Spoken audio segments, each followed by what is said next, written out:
are talking all the mess from Teresa's wedding. And Sheree Zampino is here, and she's here to dish all about the Real Housewives of Beverly Hills. Virtual reality. Hi, I'm Danny. And I'm Evan. And this weekend was the biggest event in New Jersey, followed by the biggest hair, I want to say, on the eastern, seaboard.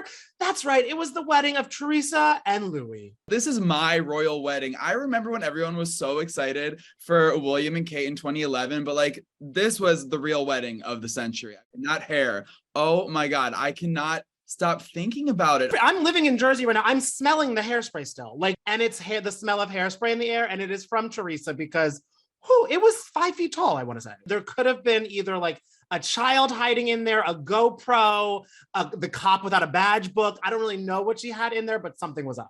The craziest thing about Teresa's hair is that it apparently cost $10,000, and it took, I know, $10,000. I don't know if that was the best investment for Teresa. It took 1,500 bobby pins to put it all together. And the hairstylist said that it was all real hair. I just don't know where you find that amount of real hair in one place.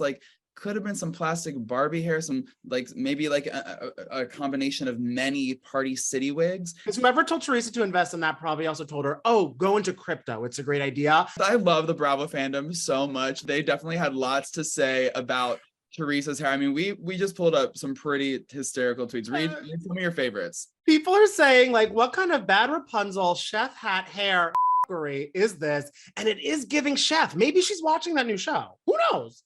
And I have to say, this is one of my favorite ones because this was on a weekend in the summer, so there was a lot of traffic. This tweet, who knew the pileup on the Garden State Parkway was Teresa Giudice's hair, not weekend shore traffic. And I mean, that hair would cause some delays. It would cause a little jam on the GSP.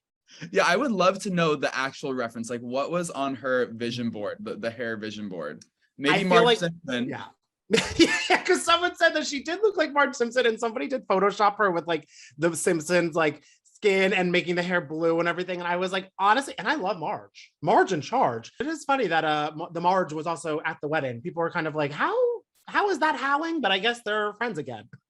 We know Melissa Gorga was not there. Joe Gorga was not there. And that was a whole another set of drama aside from there. You got the hair and the Gorgas, and that, made up this very messy Teresa wedding situation. And it kind of makes me sad. I feel like they put in so many years of pretending to be friends to finally make it to this big wedding moment. Teresa finding a new man after all the drama with Joe in jail. And they just couldn't make it to the finish line. And I'm shocked that, because people are saying that something happened at the end of filming that really blew up this relationship. I'm so shocked that Joe Gorga did not go to the wedding. I could see Melissa not, but Joe, he's such a traditional family guy. I'm still in disbelief that he would miss his sister's wedding. But what I was shocked at too is that people were saying that Louis and Teresa charged Melissa and Joe because they canceled 2 days before.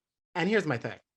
Louis shut that down, but I would have said, light that back up, because they should have been charged. Because if you cancel on a wedding 2 days before, you're footing the bill for your plate. But it is weird that Marge and Jackie were both at the wedding.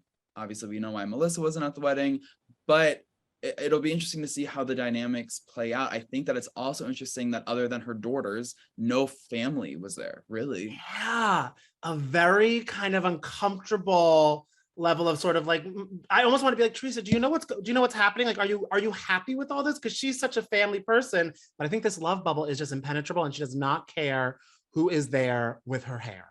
I think that the Gorgas are probably just this was the final straw for them. Teresa has come for their marriage so many times over the years, and I feel for the most part the Gorgas have kind of tiptoed around Teresa's feelings, and they probably just let's go back to 2011. I'm not mad at it. Those were some of the best seasons of New Jersey. Let's bring the energy back, baby. I could talk about Teresa and this wedding and this hair for 9 more hours. We have to stop because we have a very special guest joining us right now.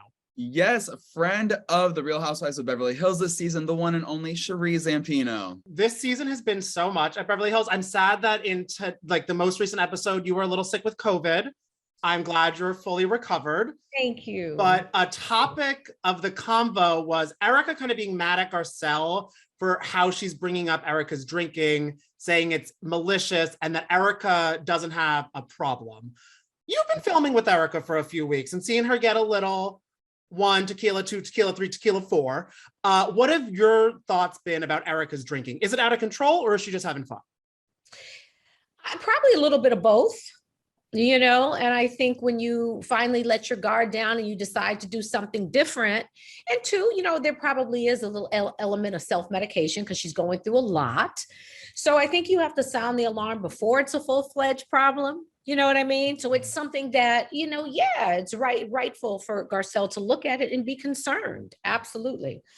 I feel like Garcelle has done such an incredible job of welcoming you into the mix, but also allowing for you to establish your own relationships with these women. I know that before you filmed this season, you were a fan of the show and maybe had some ideas about Erika Jayne. What was it like getting to know her in this way, filming the show? Did your opinion about her change at all? Do you have more empathy for her than maybe you had before?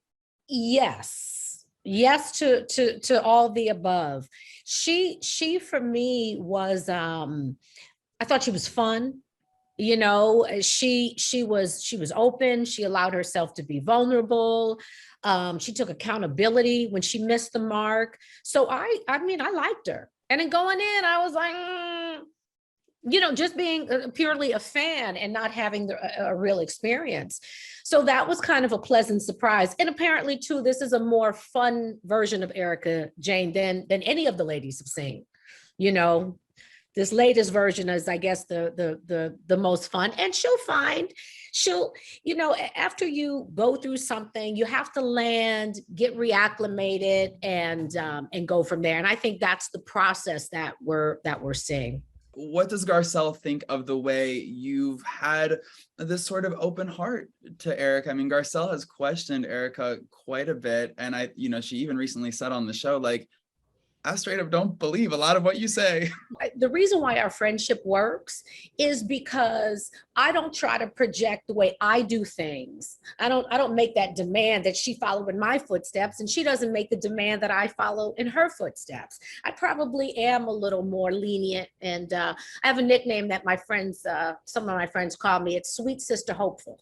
Ooh, I like You that. are definitely serving that sweet sister hopeful energy to this group of women. These women need some sweet sister hopeful energy in their lives for sure. You know what? I always like to give people the benefit of the doubt because you never really know. We will never have all the components, all the information. I think it would be irresponsible and reckless for me to jump to conclusions, you know, this early in the game. Which is impressive because a lot of your co-stars, they just jump without a diving board into conclusions and into some rosé and get into feuding. You know, you. Get out of my house. If you're going to talk like this, you should leave. How split second was that Lisa Rinna meltdown attack at Sutton? Because I felt like I looked down and I was like, what just happened?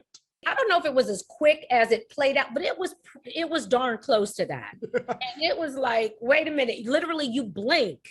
It's like, what did I miss? Like the whole energy just completely shifted. Now, I will say that I know she has a lot on her plate, you know, grieving the loss of her mom. So, and then dealing with these past issues and maybe they're longtime issues. I don't know. But I kind of, it did seem like it flipped pretty quick. But again, Sweet Sister Hopeful doesn't know if that is completely unreasonable. You know, are you hopeful that Rinna and Sutton can have a meaningful friendship in the future? Honestly, I don't really care. Well, all right then. I love the hot take. What are your thoughts? Because obviously she's friends with your friend Garcelle, with Erika being like she's a liability to her, and everyone is really concerned about Garcelle's friendship with Sutton. Do you think that is warranted, or are you just kind of like, what? I said something very similar to Garcelle before I knew Erika said it, because I kind of watched it. I didn't say liability. Liability is a strong word, and I personally wouldn't use that word, and I didn't use that word, but I was a little concerned as Garcelle's friend. I'm like, you know, a lot of what I saw is a lot of her bravado, Sutton's bravado, came from knowing Garcelle had her back. It's that you know, she's the common denominator in a lot of the issues, you know, and maybe the distance that you feel between the rest of the girls is because of her. I can't remember a new friend of on the Real Housewives, across the whole franchise that has blended in so seamlessly with the group. I feel like you get along with everyone, you show up in a lot of scenes, you got funny things to say, you truly do add a lot, especially as a friend of. So if you were to ever get a diamond, like, would you be willing to accept the responsibility of allowing viewers a closer glimpse into your life? I can't sit here and say, yeah, you know, bring it. I mean, that scares the bejeebies out of me. I mean, it does. It's frightening. I would love to be given the diamond. Mm-hmm. And then we'll see what I'm going to do with it. We'll see. But I would love to be given one. We had so much fun talking with Sheree, but unfortunately we had to cut it a little bit short for here. But Evan, if they want more, where should they go?